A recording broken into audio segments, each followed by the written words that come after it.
The PewterCast is sponsored by HuntAKiller.com, an immersive murder mystery experience like no other. You can save 20% on your first box when you subscribe by using the code PewterCast at checkout. And we'd like to thank HuntAKiller.com for their support of the show.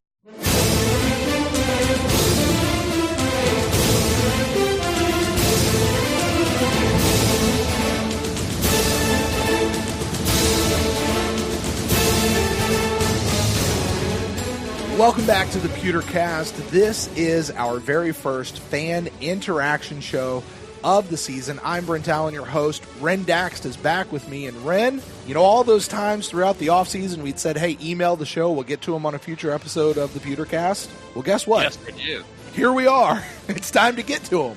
We made it. We made it. We're here. We're back again. The second of the episodes that we'll be releasing as we kind of move into this 4-episode a week-ish schedule. So, Ren, there's a handful of stuff we've gotten out there throughout the course of the season. This is typically the show where we go through iTunes reviews. We always ask people for iTunes reviews, and if you're nice enough to write one in and leave it for us, we like to read that and come back no matter how many stars you gave us, although we always prefer the 5-star kind. But, Ren, over the course of the off-season, we've gotten 2. All right. We've gotten 2 in. So why don't we go in and do these and pat ourselves on the back a little bit here. The first one comes in from EvoX661. This was a 5-star rating, and the title of it is simply Year-Round, period. And he says, even in the off-season, or maybe she, I'm not sure, even in the off-season, these guys are great. Ren and Brent are funny, entertaining, and very knowledgeable. Easy 5 out of 5. I detect no lies. Totally agree. Not much to really comment on there, but Evo X661, whoever you are, thank you so much for leaving that. And I like it, Ren. We are funny and entertaining and very knowledgeable. It's weird. Yeah, I know. But even in the off season, I like it. All right. Something I've been telling my girlfriend for 3 years now. She doesn't believe me yet, but is that we're even great in the off season, or that we're funny, entertaining, and very knowledgeable? I mean, don't get your feelings hurt, but you don't come up in that conversation. Okay. But those adjectives are used. I see. It's like, no, I'm funny, entertaining, and knowledgeable. And she doesn't just seem to get it. But whatever. It feels like that's something like you could put on a resume. You know, how would you describe yourself? Funny, entertaining, and very knowledgeable. And very knowledgeable, as long as you're talking about Buccaneers. Right. 3 words to describe yourself, and go. I like it. When I was in high school, I used to put, like the very generic job application. Uh-huh. They'd get like it. They'd just tear it off. And they hand it to you. Here you go. Mm-hmm. At the bottom was always like special abilities. Mm-hmm. I used to put X-ray vision. Nice. Yeah. Nice. I always put on mine, because not many other people could, sign language. Okay. I knew sign language. At least I used to. I haven't used it in a very long time. You grow a little rusty with it. But I did. All right, one more iTunes review in here. This one is a little funny. This one came in during Ren's training camp journals. All right. And it's from JBoy10A. And all right. I'll just read this, and I'll let you determine see what you think about it. This is a 4-star review, by the way, so not bad. Okay. Pretty good 4-star review. Says this guy has good content when he doesn't have on boring guests, but he needs to spend like $20 on a decent microphone, and also maybe invest another few dollars on a pea popper filter. Also turn the volume up. Yeah, lots of complaints, but the camp notes are really interesting. It's just too bad it's such a half-assed production, since spending like 2 minutes on production and less than $25 would make it sound good. Finally, the guests are awful. Just boring. People saying boring things. They're not needed. Anywho, I hope they get things figured out, since this would be the best Bucks podcast out there with just a tiny amount of work, which is currently being wasted as people will hear what sounds like a guy spitting into a telephone and just give up listening. Can you hear that? I know you're trying to make the pee-pop sound, but you sound more like you're beatboxing right now. Hey, very poorly. Works, man. Whatever works, man. All right. I mean, this one was clearly directed at you as a solo host of the show, so I'll leave this one to you. Now, there were a couple of episodes, and finally you had to tell me, like, no, you got to crank the volume up way high because it would sound great in my ear, like, when in my 2 minutes that I spent on post, or should I say post, it sounded good in my ear, so it was low. And then, as far as the guests were, I think I only had you on. Well, we also had James and Rhett, and then I was there too. Oh, that's right. Yeah, we had the round table one. Yeah. And I do owe everybody that bonus episode, which I'm still clipping and trying to and putting, getting the parts that I want on there and together. Those things are always hard. It's just me really kind of not wanting to do it. Yeah. But I promise it would be out before week 1, so it's got to come out sometime this week. So it'll just pop up, mysteriously one day on the feed. Like, you got like 3 days left. So, hey, if you want to listen to this, go ahead. No, it'll be funny, entertaining, but it will give you no knowledge whatsoever on the Bucks season. As long as we hit one of the 3, Ren, we're good. But okay, like, all right.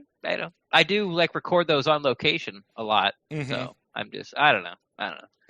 Microphones cost more than $20, huh? Microphones cost a lot more than $20. And what's really funny to me about this, I mean, first of all, whoever you are, thanks for writing in. Thanks for listening to the show and just joining us. Obviously this was a new listener, who just found us during the Training Camp Journal.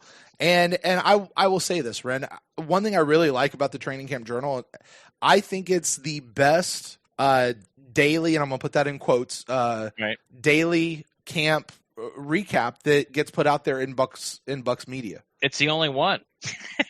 Well, I mean, Stroud has his where he talks about some things. Oh, that's true. That's true. But as far as a spoken word version of it of what's coming out, I really do think that it's the best, and I do find it very interesting. I'm glad it's something that you've decided to do every year for the last couple of years. I won't commit you to next year until we get there. But $20 is not $20 will not even buy you the pea popper filter that he's talking about. Not a good one. Pop, pee, pee, pop. Which it's just a pop filter. That's all it's called now. Like anyway. Maybe it's a real cheap type of pop filter. Maybe. I mean, you can get those for like $5, but those are typically called windscreens or other things like that. So, and 2 minutes on production. As the guy who does the production arm of this whole show, it's not 2 minutes to produce the show. No. It's not. It's not. But one thing that I always tell people, because we do get contacted quite often by people who say, "Hey, I want to start my own podcast." And I've said this multiple times. The number one piece of advice I give them is, great, we have a lot of podcasts in the Bucks world. I'm not opposed to new podcast. Just do something that nobody else is doing. Give me something that nobody else is saying, or give me a perspective. Just do something new. Don't repeat what everybody else. Which is why I went with low volume and lots of pows. Yeah, that's not what I was talking about, though. No one's having a boring guess. Like I'm hitting the trifecta of something new. Right. But the other thing that I tell them is, hey, listen, creating a podcast takes a lot more work than what you think it might. Like whatever you think it is, multiply it by about 10, and that's actually what it actually takes to make the show. So anyway, mostly out of this, thank you for the 4-star review, and the content is absolutely right. If you have good content, you don't want it ruined, which is why even I texted you and said, hey, we got to fix that real quick. Hey, Sally Whisperer. Right. We got to fix that.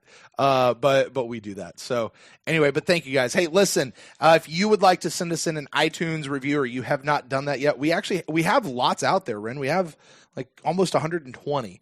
So if you guys would like to do that, one, doing so, it does help the show. It helps us populate a little higher when people start searching for Buccaneers podcast. But, mostly it just, allows Ren and I to feel really good about ourselves, especially when it's the 5-star kind. But listen, if you have that persuasion, please head over to Apple Podcast, leave us a review, leave us a rating. We will read that on a future episode of the podcast.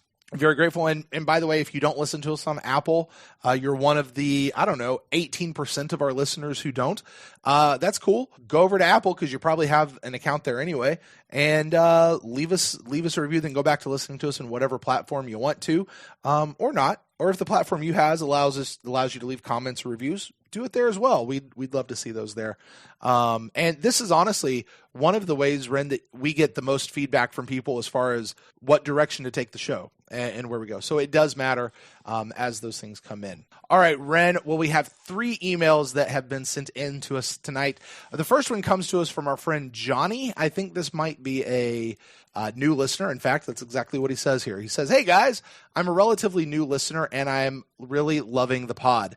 I started listening in this off season and it's got me all sorts of stoked. So thanks. Anyway, I just wanted to send you guys a message about what I'm personally expecting from BA and the new regime. There are 3 benchmarks that I have been thinking would be a good measurement of things to come. Mind you, I've curbed my enthusiasm a little bit, trying to be a little more realistic. This framework might be a little on the skeptical side as a result." Ren, before we go into that, I'm just curious from your standpoint. I know you are a guy who, like, your excitometer can just go all the way up to 11. Like, you get hype every single year. Okay. As you are right now. Turn it down, Ren. Turn it down. But like, because I find myself in this weird spot of, like, I'm really excited for this new season. I'm excited for the Bruce Arians regime. I'm really excited for this Todd Bowles defense. I'm excited for what all this could mean for the Buccaneers. At the same spot, having been around this for a while, I need them to show me. But what I've seen, I'm really excited for. But then there's like, okay, so what is the realistic side of it? But I'm still excited. But I don't know where I am on this whole. Where are you as far as being excited versus, trying to keep a cool head and being realistic? Oh, I'm excited. Sometimes I've talked to myself, and I've never said it out loud, but I've talked to myself like, we're going 11-5. Like, we'll go 11-5. You look at the schedule and sort of, some of these teams that are struggling or some that have to come over and fly from the West Coast to there. But when we fly to the West Coast, like Seattle, they don't have a defensive line, or an offensive line. Like, like Russell Wilson, last time we played him with a crappy defense, like, we shut him out. We shut him down. Right. So I've talked myself into that. But the reason I think that I'm more excited than most people is because I've been to training camp. Okay. And I've been to training camp every day, and I get to see this defense. Mm-hmm. And this defense is going to bring it. Like, it is, it might end up being the better of the two statistically as you rank, 1 through 32. Like, this is, I know it's not deep sort of on the interior, defensive line. And I know with the release of Noah Spence, Anthony Nelson, who hasn't played a down in preseason yet, is backing up Carl Nassib, and then you got Bond, who's now switching position, is backing up Shaq Barrett. But I like the linebacker, I like the depth. I was really surprised. People don't seem to be understanding how good these corners, Vernon Hargreaves and Carlton Davis, looked in practice. Like, right. Well, but they don't, because they have not historically been great. Yeah, like, I get it. We know what we've seen in games. Right. And that's all that most people can judge off of, is what you see in a game. Yeah, and I understand that. But what you saw in the Cleveland game with Carlton Davis and Vernon Hargreaves and MJ Stewart, that's not the outlier. Like, that's every day in, day out, the way they played in practice. And they play that against really good competition. They played it against Mike Evans. They played it against Chris Godwin. They played against Perriman, against O.J. Howard, Cam Brate. Like, those guys, that, group of 5, it's hard to find a better 5 in the NFL. Right. Carlton Davis against Mike Evans was must watch. Carlton Davis was all over him and bodying him and being physical with him. I remember one of the few times they actually got to practice outside, Jameis hit Evans on a bomb, and Carlton Davis was all over him, and they both kind of tumbled to the ground, and Mike Evans got up and fired the ball at Davis. Oh yeah, as in like, F you, I caught the ball, because that's how hard they've been going at it. I'm telling you, man. Like, Carlton Davis is going to surprise. They're going to love what they see from him this year. And then the safeties now with Justin Evans back, and got Mike Edwards, and Jordan Whitehead looks like, he doesn't even look like the same player he did last year. But you could say that about Vernon. You could say that about Carlton Davis, because it's Todd Bowles and his scheme and what he's doing. And it's going to be fun to watch. The defense is going to keep us in games this year, unlike like the Cleveland game. Right. Oh, Even from if last it was year? The Cleveland game from last year? Or the preseason game? We'll just say the preseason game. Okay. Offense wasn't looking great, right? Wasn't doing much. Right. Cleveland got a bunch of short fields. That game would have been 21-6. Mm-hmm. Instead of 9-6. You know what I'm saying? Because even though our offense wasn't able to get much going in that game, neither was their offense. Right, because of our defense, and it kept us in the game. And yes, of course, the starters didn't win the game in the second half, but our twos played better than their twos. Our threes played better than their threes, and we were able to pull it out in the end. So, we're going to be in games, and Buck fans are going to find out, especially newer Buck fans, that sort of jumped on board during the Gruden era. They haven't seen a top-notch NFL coaching staff, and we have it, and it's going to win you 3 games just on its own. Just on its own. Well, speaking of those 3 games, let's get to these benchmarks that Johnny is talking about. Benchmark number 1, the Bucks win 8 games. This, I believe, is the bare minimum that BA should do. It marks good progress from our last 2 seasons, but it would still be slightly disappointing to all the hype that Bucks fans have welled up in anticipation to the season. If we go 500, I'd be content, but I'd bet that our new coach would be on thinner ice in 2020 if we walked away with only 8 wins. I hope that's right. True as far as 8, I would like to sort of keep the streak going that BA's never been a head coach and had a below 500 record. Okay. So that would keep that intact. Say that again just to make sure everybody hears that. BA has never been a head coach and had below a 500 record. Below a 500 record, yeah. And as far as him being on the hot seat, that's a bunch of garbage. Yeah. If BA is going to be able to stay in Tampa as long as he wants to. Right. And if the team loses, if the team goes below 500 2 years in a row, he'll just quit. Yeah, right. BA will be here as long as BA wants to be here. That's the bottom line as far as that goes. Bucks winning 8 games. I'll be honest with you. I hear a lot of people saying 7-9, 8-8, 9-7, like in that what I think we would kind of call mediocre range. Yeah. Right. Like that's mediocre. I would be thoroughly disappointed if that's all we did. Which means if we're not 10 and it depends on how we get there. I know what you're saying, but it means if we're not at least 10-6, I'm disappointed in this season. All right, Mr. Not fired up. Mr. Not hype. If we don't win we don't have double-digit victories. No. I'm season's hopeful. A wash. Yeah, wash. No, but no. See, but that's what I'm saying. Like I don't want to get too hype because I've been around this thing. But I think this team, from what I've seen, or at least what I've heard, and from what I've seen, we should go 10-6 at least. I would think. I just believe we should. But I also believed that we should have done that the last bunch of years. So, what the hell do I know? We should have done it every year since 1979. Right. Except for, by the way, it's a lot of the same players. And to quote you, we're going to find out real quick if it's talent or if it's been coaching. Mm-hmm. And I think it's going to be coaching. So, but at a bare minimum, this team has to win 8. I think that's a minimum. And not has to win or else somebody's going to get fired. I think it's has to win because I just don't know that it's physically possible for them to not, barring extraneous circumstances. Benchmark number two. The Bucks win anywhere from 9 to 12 games. Here we go. And they either barely miss the postseason or go one and done in the playoffs. All right. So basically they get in the playoffs, but they're out after the first game. I think if BA can get us to the postseason in 2019, that would be huge. It would reflect really well on Light, and I think it would send us into the 2020 season with far more optimism than I've had about the team in a long time.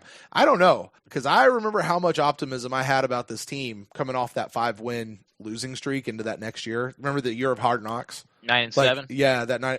Yeah, that's what I meant. I had a lot of optimism that year. I don't. Yeah, we all did. Yeah. Well, now imagine actually making the playoffs. Right. Well, what's that going to do the next year? Oh man, we're going to be on Hard Knocks again. No, all right, it can't be. Was there a time limit between how far they can be on Hard Knocks again? No, you have to miss the playoffs 2 years in a row and not have a new head coach. Oh, really? Yeah. Oh, okay. Yeah, so if you make the playoffs, you can't be on Hard Knocks. Oh. And if you made the playoffs in the past 2 years, you can't be Hard Knocks. And if you have a new head coach, you can't be on Hard Knocks. Well, screw Hard Knocks. I never want to see him again. All right. All right. I don't, if that's what that means. He says, I know some fans, and maybe you guys are in this boat, believe that the Bucks have to make the postseason this year to meet their lowest expectation. But I think an even more tempered assessment would say that a championship team takes time to build, so the playoffs aren't high on the priority list immediately. Don't get me wrong, I love the Bucks as much as the next guy, but I also recognize that we're in sort of a ground-up situation. Not many teams go from back-to-back 5-11 seasons to deep in the postseason. When they do, they're just one-hit wonders, back to being the bottom-of-the-barrel teams the following year. Looking at you, Jaguars. I'd also like to include in this... I don't understand the sentence. I would also like to include in this mediate benchmark winning the NFC South. In this intermediate benchmark. Like this is his second benchmark. He wants to include in this possibly also winning the NFC South. And amend him? Yeah. An amendment to benchmark 2? Yeah. If you look at benchmark 2, amendment 1, please. Yeah. So here's what he's saying. So the Bucks actually have a good winning record. We hit the postseason, but we're out in the first thing that sets us up for a lot of optimism. But, he says here, he believes that the Bucks have to make the postseason to meet the lowest expectation. But really, playoff teams take time to build, so that's not a priority in the immediate. Here's what I like to say to this, and I hope I probably will say this later because I keep hearing the salary cap, they're in salary cap hell, they're in salary cap hell, they're in salary cap hell. BA doesn't think we're going to the Super Bowl this year. I don't care what he tells you. He doesn't think they're doing it. You know when we're making our push for the Super Bowl? When's that? Next year. You know why? Because he said we're going to make it in 2 years and I retire. Yeah, well, that's one part of it. It's because we have cap space next year. Uh-huh. Like, if you project the cap space, the Bucks are right around the top 10. Some places have them at 9, some places have them at 10, some places have them at 11. So we will have the money to sign these players that, it's only 1 year. You can't turn the whole roster over. You can't fix everything in 1 year. We'll have another draft. We'll have the money to sort of go out and poach, more than one Ndamukong Suh type for this team. So, I think Jason Light, BA, the Glazers organization, the people at the top who don't tell you this, they're setting this team up for 2020. And BA knew the salary cap coming into it, and I think Jason Light's done a good job for what he's got here with the cap that he's had and filling certain holes. I'm not going to go ahead and say that it's playoffs or bust, or I'm not going to put a win total on how my expectations if I think will be a win or a fail, because like you said earlier, and I went to interrupt you and you said, yeah, it depends on how they do it. But it does. Yeah. It depends on how they do it. If they go 7-9 and everything that I have in my mind that they have to do to win ball games, they do, and they still don't win games, I'm not going to be disappointed because other things happen that I didn't expect. It was like, remember when Buck fans, all they wanted was a 10-sack guy? Yeah. That's all we wanted. Why? Because sacks equate to wins, or stopping the offense equate to wins. Well, JPP got 12.5, and no one cared. No one cared because by the time he got to 10, we were already out of the playoff hunt. Right. And it was just like, well, okay, But what I wanted was a team pushing for the playoffs and then having a guy hit 10 sacks, and then it would have been in this big story. But it was just nothing because the sacks didn't equate to wins. All right. Benchmark number 3. Number 3. The Bucks win a playoff game. Woot, woot. Again, this would absolutely be a huge improvement for the team. Like the other 2 marks, I feel that this one is more than possible, and I would be elated if this is what the Bucks actually accomplished this year. I don't have much to say about this benchmark other than it would freaking rock. Truthfully, I'm barely entertaining the possibility of a deep playoff run, or maybe even a Super Bowl appearance. That's probably just me protecting myself from disappointment, though. He said, sorry, that's what I got, a little long-winded in the middle. I just think that the second benchmark is the most balanced. We'll see what we got when we get done with this year, but the bottom line is I'm just trying to go above 8 wins. Well, I think everybody is. As far as winning a playoff game, I got to tell you, a lot of times you say, oh, we haven't been to the playoffs. We haven't been to the playoffs. We haven't been to the playoffs, right? Like, there's a part of me that's like, I don't care if we make it to the playoffs or not. If we're not going to the Super Bowl, if we don't win the Super Bowl, like the playoffs would just piss me off, I think. Yeah, that's a terrible way to look at it. It probably is, right? Like I used to be that guy. Like if we're not going to the playoffs, then I just wish we didn't win any games and have the number 1 draft pick. No. I'm not saying that. No, that's how I used to look at it. Okay. But but that's before I started to learn more about the draft and understand that the player that you need, that you really need to fill a hole might not be that number 1 guy, or it's kind of like the fantasy draft where, if you're smart, you're going to take 2 running backs, right? Sure. Right away, you're going to go running back, because there's only about 10 of them that are like surefire, you're going to get your points type guys. Right. Now, if you pick 1, 2, or 3 this year, you're going to get one of them for sure. Right. But coming back, you might not. Like there wouldn't be one there for you. So picking somewhere like between 5 and 12 was better. Right. For the start of your team because, you don't get Kamara, Barkley, or McCaffrey. Right. But you could end up with like Gurley and Chubb. Mm-hmm. Or like Dalvin Cook and Henry from Tennessee. Mm-hmm. And I would take that over like Barkley and Peyton Barber. Yeah, well, Peyton Barber. It'd be more like Barkley and I don't know, whoever's starting for the not Le'Veon Bell. What's they starting for the Jets? Oops, no. But yeah, if you get the number 1 back, you're probably on the way back. You're probably going to be picking like the 8th, 9th guy, because some people are going to take receivers and stuff. So being top in the draft doesn't mean success because we've seen it. It's all about finding the players that you need at the certain spot. So I mean, you look at that in the real draft though, right? Like take that same philosophy. I mean, the last 2 decades, you look at a team like the Patriots who are perennially at the end of the first round and subsequent rounds because they don't even do a snake in the in the big leagues, right? But they continue to stay in that realm. And you look at the teams that are typically in that top 10, even that top, 12, maybe 15 spots where the Buccaneers have been. And it tends to be the same teams in that area. The same teams, yeah. So I mean, that's certainly a fair point. I think it's more than I feel like if we were to go to the playoffs and lose that first game, I would be just as disappointed as if we didn't make it to the playoffs at all. I don't think so. You don't think so? I feel like that. And then with each subsequent game, like it's just more disappointing. Like imagine going to the Super Bowl. We went to the freaking Super Bowl and then you lose. You'd rather go 5-11 than go to the Super Bowl and lose. No, of course not, because that's absolutely ridiculous. I'm just saying. That's what you're saying. No, that's not what I'm saying. I'm just saying I would be just as pissed off. You're saying Super Bowl or don't make the playoffs. Those are the 2 things you're saying. Yeah. I can't say that. I can't. No, when you put it like that, it's absolutely ridiculous. I was just saying, the just getting. My goal as a fan is not just get to the playoffs. And I feel like so many times it's kind of like what you referenced with the get a 10-sack guy. Like all I want is a 10-sack guy. All I want is a 10-sack guy. Well, guess what? We got a 10-sack guy. And yeah, they made a big announcement in the stadium and we all kind of went, woohoo. We talked about it on the pod that night. But I mean, yeah, cool. It didn't matter because we weren't in the playoffs. It didn't matter because we didn't go to the Super Bowl and win the Super Bowl. I don't care about the playoffs. But in order to get to the Super Bowl, you got to get to the playoffs. And you know what? If you get to the playoffs, go figure, Ren. I don't know if you've heard about the rules this year, but you cannot be in the Super Bowl if you don't go to the playoffs. I'm gonna have to Google that. Yeah, no, but I mean the math on it works out, right? If you go to the playoffs more often, you have a more than likely chance of eventually hitting the Super Bowl, right? Like, I don't know. I mean, name a team that goes to the playoffs all the time but doesn't go to the Super Bowl. Everyone but the Patriots. Really?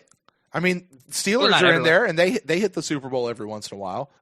Packers are in there; they get the Super. I don't know when the last time was they hit the Super Bowl, but it doesn't seem it was that long ago. Chiefs. They haven't, have they? Right? Yeah. Okay. Yeah. Rams, well, no, but I mean, the Saints won the Super Bowl within the last 15 years, right? Decade or so. When was the last time they won the Super Bowl? 15 years. Well, when was the last time the Saints won the Super Bowl? Are you trying to pass off like 15 years as recent? No. That's a legit question. I don't care. Yeah, I don't care. care. You're right. My point being, I don't want to. That's my whole point in all of this is not go 5-11 and I'm okay or make the Super Bowl. It's more just stopping at the postseason or making the postseason is not enough for me. Like and maybe I've just bitten off on this BA thing. Like, I don't want to go to the Super Bowl. I want the Super Bowl ring. Like that's the goal, right? Yeah, it's the goal. Sure. All right. Anyway. If I don't get it, I'm not going to say the season's a failure. No, I wouldn't say the season's a failure either. Anyway. All right, moving on. Johnny, thank you so much for your email. We really appreciate that. Next email comes into us from our good friend Chris. Chris says, "Hey, pewter guys." I've missed that phrase. Is this Chris from Virginia via Alaska? Yes. All right. Says, "Pewter guys, what's up? I'm excited for the 2019 season to be kicked off here in just a few short days. I can say that I have missed your show throughout the season and going from listening from 4 times a week to once every couple of weeks until training camp starts when Ren has his journals. I am not trying to feed Ren's narcissistic ways. Hey-o. So enough about how awesome you guys are, and let's talk some Bucks." Fair enough. Some observations that I have had thus far in the preseason and offseason. Number 1, the wide receiver battle wasn't as exciting as I thought it would be, mainly because of guys like Lodge and Miller being injured. With that being said, Watson has had every opportunity to take control of that 4th and 5th spot, and he just hasn't been that special, maybe attributing to the new scheme, but I expected more from Watson going into his second year. Well, he's been fine. I understand Chris, lives in Virginia, so he only got to see him. To see him in the preseason game, so you didn't get to see him in practice. And he's been fine. He's been running. He's been in the slot a lot. What bothers me about Watson, and it's the same thing that bothers me at OJ Howard, is when he catches the ball, they forget about the guy trailing him. And the guy trailing him always dives down and trips him up. Howard. It's like that's the guy you got to get away from first before you sort of they just ignore him. It's like, well, if I keep running at this speed and turn up field, they won't be able to get me, but they get him every time, and there's still sort of this cushion before they get to the next player. If they would just make that trailing guy miss, or at least try it, because if they don't try it, they're going to get tackled anyway. So you might as well try it and pick up some extra yards. And it's usually pretty easy because they're just diving at their feet. You just got to kind of do like the little 2-step or a little hop or a half stiff arm into the ground. But anyway, that's just kind of my complaint about Justin Watson. But yeah. Not only was it like players like Lodge being hurt and Miller being hurt, it was just that no one sort of stepped up and became the darling. It felt like no one in the games just took it. Like, hey. I mean, we tried to give it to somebody, right? Like, we tried to give it to Miller. We tried to give it to Schnell. Remember that? Like, after the first preseason game? I didn't try to give it to Schnell. Okay, by we, I mean collectively as a fan base, there was like, oh, Schnell, oh, we love Schnell. I saw several people after he got cut going, oh, Schnelly got cut. Oh, yeah. It's like, oh, your new puppy dog just peed on the carpet. Oh. Maybe not that. All right. Number 2. And I should add, I'm pretty sure, 90% sure, this email came in before the 53-man roster cut down. Yeah, probably. Just so we know. It says, number 2, this O-line, man, not much else to say. Yeah, we talked quite a bit about that on our last episode with JP Peterson. It says, I'm hoping that they were just rusty playing against an opposing defensive line due to only being able to play a few series in prior games. This offensive line is paid handsomely to give up 5 sacks in the little time that they played is really sad. Yeah, I know we aren't seeing but 10%, and they aren't game planning, but that was just a porous performance. What would I have given to be a fly on the wall when the O-line watched the film the next day? I'm O-line talked out for a half of a preseason game. Yeah. I'm done. Yeah, I'm with you. I get it. Yeah, we've said pretty much all of that, Chris. Not trying to minimize your thing. We just already said it on the previous episode. So yeah. All right. Talked about it on Twitter for like 2 weeks now. I'm done talking about the O-line. Yeah. Number 3, the defense has played well. When was the last time that we heard the words defense and played well in the same sentence? Well, at least when talking about other teams, we might have heard that. This team has gotten pressure on quarterbacks, and it comes from everywhere.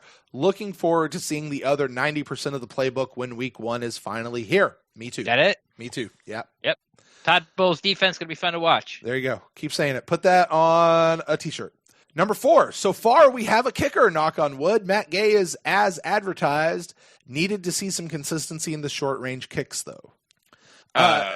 Is that, I mean, Ren, take me through that just one more time. I know he missed that one kick that was like basically an extra point. But like throughout the rest of the preseason, from what you remember, like, was he struggling with those short range kicks? He seems like he was, he was nails from 45 yards out, right? If he missed one, it was, sort of like you said, 45 yards and in, and BA finally came out and says he's got a little bugaboo, like from 35 to 41 on the right hash.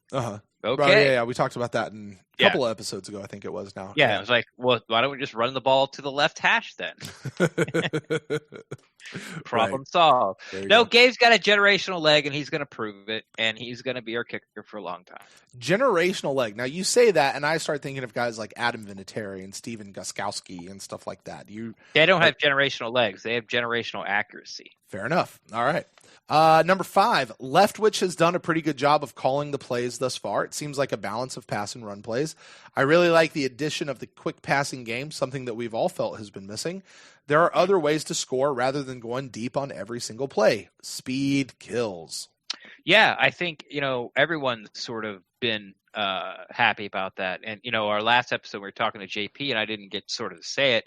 When I posed him the first question about, actual Buccaneer talk, it's, are you with like Jameis needs better people around him, or are you with like Jameis needs to be fixed crowd? And the only offensive he clearly has an opinion on that too, by the way. And if you didn't listen, you should go back because you'll hear it. It was a fun little rant he went on. Let's just say that. There was never this short passing game for Jameis. Like, and I know it's real easy to bring up the Patriots because, they've been so good for so long. But also, they're like one of the only teams I get to see all the time because they've been so good for so long. So they're on TV a lot. Right. But they use their short passing game as an extension of the run game. Right. And it looks like BA is going to do the same thing. And those are easy completions, balls that aren't high, high percentage, balls that aren't going to get intercepted, balls that if, at minimum are going to gain probably 3 to 5 yards, make somebody miss. Now we're talking first down yardage. And all Jameis does is turn around and flick it to somebody. Right. Those are the things that he didn't have in Cutter's offense that's going to take a lot of pressure off Jameis, along with this defense that's going to keep us in game. All right. Last thing from Chris. He says, do you guys think that JPP is going to play at some point this year? Period. End of email. Looking forward to seeing next season starting. Great job as always. Go Bucks. All right. I don't know. I mean, I want him to. Would I be? I'm kind of 50-50 on it. I'm not going to be surprised if he comes back, and I'm not being surprised if he never plays another down of football in his life. Yeah. Well, I mean, he broke his neck. I don't. It's weird. I mean, I want to know what he really did. Oh, he's got a crack in one of the bones in one of his bones in his neck. Yeah. He's got a crack in his vertebrae. Right. Like, your vertebrae, like it's a circle, right? Uh-huh. And then there's a little peg that sticks up. Yeah. That the next vertebrae slides on. Okay. He has a crack in one of the pegs. Oh, okay. Which, I mean, that's a big deal, right? That happens to be located in his neck. Right.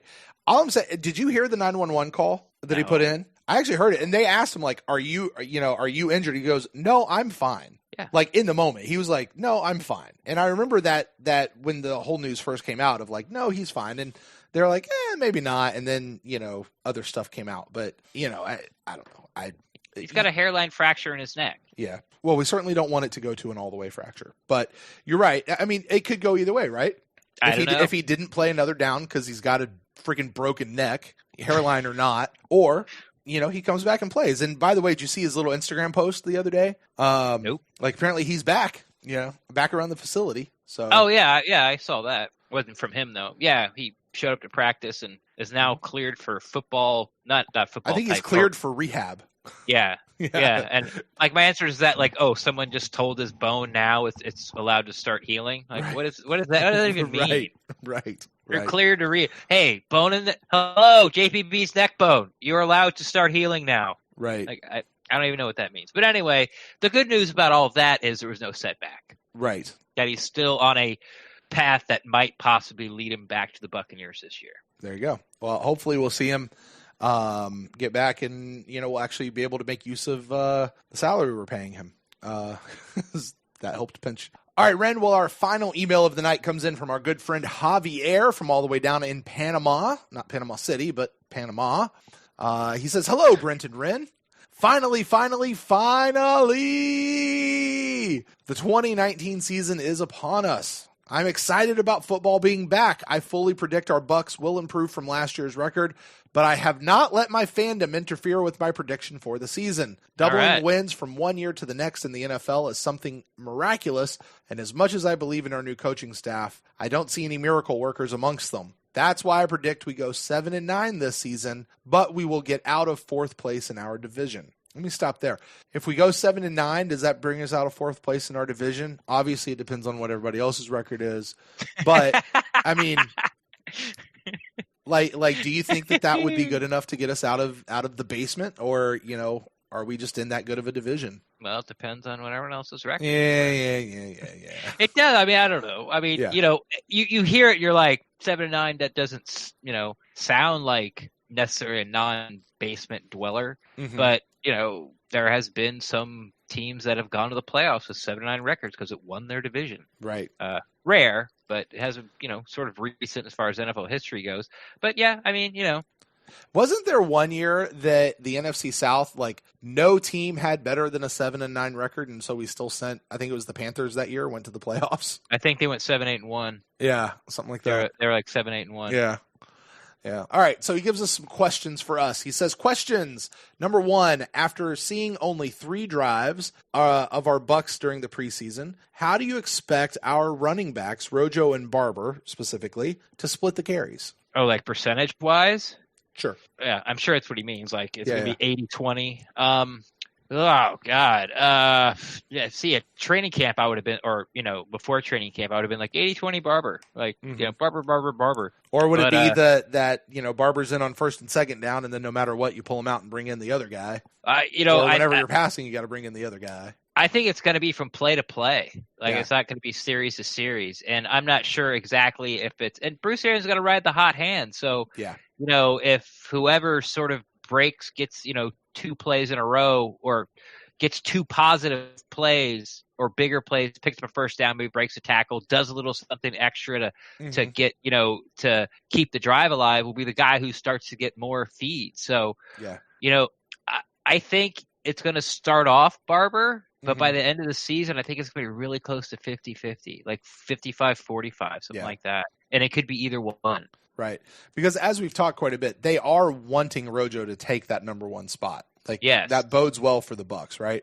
That's the word. Yeah. But as I have often, as I also said, I want to say it was, I don't know, episode or 2 ago, Ren, as much as we talk about how Rojo has improved this year, Barber has also continued to impress. Like, he has also continued to do his thing. He's going to go off against San Francisco. They barely gave him the ball. I don't think I don't even think they even give him the ball in the Cleveland game. I don't think so. Yeah. But that's why, like, whenever people keep saying, "Oh, we need a running back. We need a running back. We need a running back." Like, I sit back and I go, "No, we don't. Yeah. Like, we really don't. I'm just not confident in our running back." Okay, fine. Doesn't mean we need one. If you're going to give me one of those guys we talked about that's going to get drafted in the first round, sure. If you could guarantee me one of those guys, right? Then we need a running back.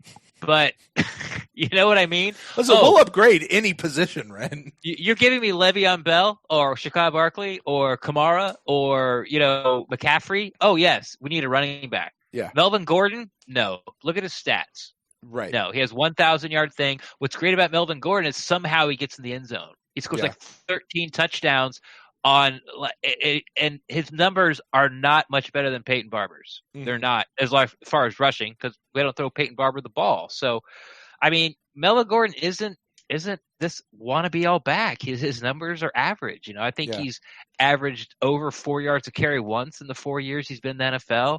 He was considered a bust his rookie year because he was so bad. Yeah. So, I mean, like when you're talking about 35-year-old like LaShawn McCoy, we need him. Like, no, we don't. Ezekiel Elliott, we need him. I'll take him. Sure. We don't need him for the but $90 million contract they're saying he's about ready to sign. I mean, yeah, I don't want to take that on. Jeez. But yeah, there's really only like 4 or 5 of those guys. Yeah. It's like Gurley before his knee injury, and then and Elliott, and then those other 3 guys. And maybe you want to throw Le'Veon Bell in there, maybe not. We'll see what he does behind an offensive line that, by the way, isn't the Pittsburgh Steelers' offensive line. Like, we'll see how that works out. But who else is there? Right. There's like 5 or 6 of these guys, and everyone else is really just a product of the scheme of the offense and their offensive line. All right. Question number 2 says, how will the InstantCast work this season? Since this is an international live show covering multiple callers from different countries, the time will be critical for callers in different zones to call in. Last year, we had 3 straight international calls, which we did. That was awesome. I love how he's saying we. Yeah. He says, this is an international live show, damn it. We got to. All right. So the InstantCast. Well, first of all, for anyone out there who might be new listening to the show, during the season, Ren and I do several shows a week, and the first one each week is the InstantCast, and that usually goes, and we settled into this last year, Sunday night at 10 o'clock. Unless there's something weird with a game going on, right? Right. And that is a live show. You can listen to it live at youtube.com/the PewterCast. We are not going to be doing the Mixlr feed this year. Pretty much everybody has switched over to the other thing. And Mixlr honestly costs money. If it was free, sure, I'd turn it on, but it's not. So we're going to be on YouTube. And it's a call-in show. People can call in, and we discuss the game. It's our instant reactions, our immediate reactions there. So 10 o'clock, I think, is the plan that we'll keep it at. That seemed to work really well last year for what we were doing. The only caveat to this is there are 2 games this year that are at 4 o'clock, and that's a little bit sticky. Home games. Yeah, they're home games. That's a little bit sticky just because I have season tickets to the Buccaneers and I go to those games. But I also live 3.5 hours away, and all the computer and gear and setup is at my home in Jacksonville, which is where I live. So the time it takes to be at the game, get home, and be able to turn on the InstantCast, those are the ones that get a little weird. Because you're probably not even getting out of the parking lot till 8:30. Right. And then you got to drive 3.5 hours. Exactly. Yeah. That's 9, 10, 11, midnight. Right. And now you have to do the show. Right. And I'm tired.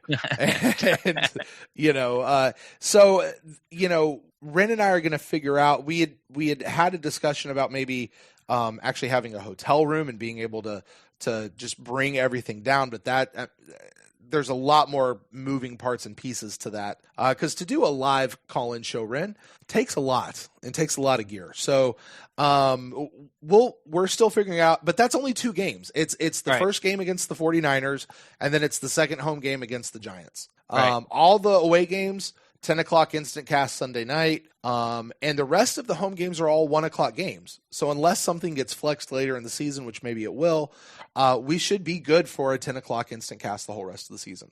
Right. Those 2 games, who knows? And the Thursday night game. Oh yeah. We'll do an InstantCast the Thursday night game. Half hour after the final 000s. Yeah. Yeah. So we will definitely have those. So, Javier, hopefully that answers your question. Sorry about the first 2 home games. Just not really sure how, the logistics on that work, but if we can make it happen, we'll do it, and it might even be something, Ren, it happened a couple times last year. I think you were able to get another guest and you guys just went live on YouTube. Right. We just didn't have any call-ins. Right. And so that might be, we'll see if we can't plan that a little bit better this year and get that figured out. Question number 3, will Brent wear sunscreen to the home games this year? The answer should be yes. All right. I got a little no. Huh? The answer should be no. The answer should be no, because I actually moved my tickets this year. I moved my seats this year over to the other side of the stadium, which gets the shade. The shady side. It's the shady side. So hopefully I don't have to worry about it. And not only am I in the shade, Ren, I'm like way up at the top, like under the overhang. Yeah. So like even if it's raining, like I should be good, which is great. So figured it out. Yeah, figured it out. Yeah. Hopefully that'll be the game. Yeah.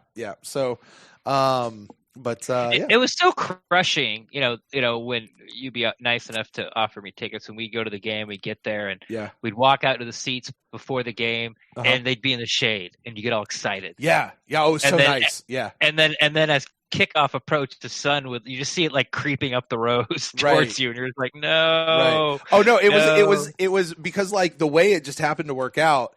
It was like as the sun, like you'd see it going up your toes, up your legs, up your lap. You and right about the time it hit your face is when kickoff happened. You know, you're like, oh, and then you'd look across the way and you'd see the shade on that side and be like, oh, that's so nice. That looks nice over there. So and by the way, we were sitting, last year we were on the east side, which is the side the cameras face. So if you're looking across the stadium and you see all these empty gray seats, it's possible that they're just not sold. It's also possible that all of those people that are staring into the ball sack of the sun, as our friend Derek Fournier over at What the Buck used to say, they're just in the clubhouse, getting out of the sun. Yeah, that's possible too. Watching the game on the hundreds of big screen TVs. Yes, because we're going to pay all that money for club seats to go watch the game on a TV. Hey, I did it. It's hot. It's hot. But I did. I got a little more toasted last year. All right, last question from Javier. He said, I heard Deion Sanders once say, if you look good, you feel good. If you feel good, you play good. And if you play good, they pay good. I'm one of those people that care about what our team wears, and I'm happy that they decided to wear the red jerseys at home to start the season, no matter what the climate will be.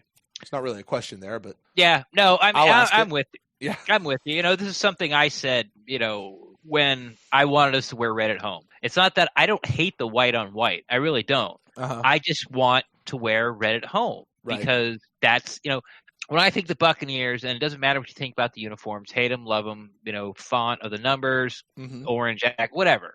I like the red and pewter. Yeah. That's in my head, that's our uniform. That's what the Buccaneers are. Yeah. That's what the Buccaneers are. And we'd play 4 games in those uniforms because they'd start the year white at home because of the sun. Right. And then they give play you a competitive advantage. And then they put the white on the road. Yeah. But here's the thing, like for many years I've seen teams like the Ravens in all black come in and kick the crap out of us. Yeah. In all black while we're all wearing all white. It's one of those things where like, yeah, that's kind of a good idea until like you really think about it. Yeah. Because it doesn't matter. It really it doesn't matter. It was like, Dirk Cutter wanted to run through his practices and get it fixed in the film room. And you think, okay, that's a good idea. Mm-hmm. Until someone does it different, and you're like, no, that really is not a good idea. Yeah, right.